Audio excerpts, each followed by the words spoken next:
think initially for us, we had to go through that initial proof of concept, making sure that the technology did what it said it would do, and the connectivity was as well spread out as what had been claimed. And so we ran a few trials, and along with partnering with Craig and Active, we also partnered in one instance with a grocery retailer.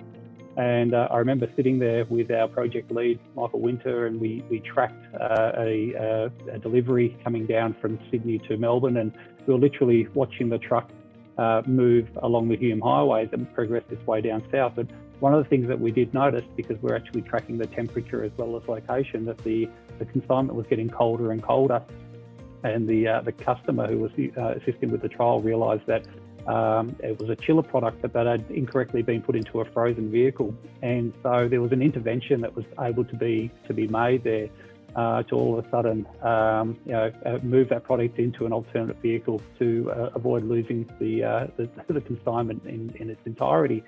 And I guess for us that was a bit of a light bulb moment. It was like, okay, a motivation for us being an equipment pooling company was tracking the equipment.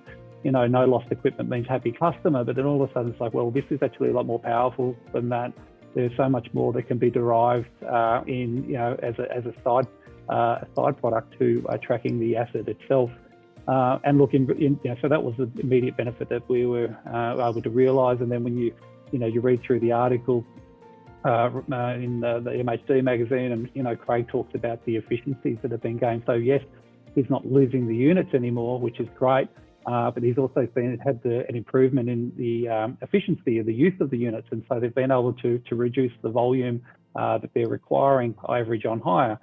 They've seen an improvement in the administration costs associated, and sort of goes on from there. And so that was again really critical for us, because it meant when we're doing a feasibility study internally and trying to assess it to say, okay, does this make sense? Should we be spending money in this space? If all we were doing is isolating it down to tracking the asset, it's probably harder to build that case. But when you look at all the other added-on advantages, not only for us but for our customers, then it was very, very easy to justify.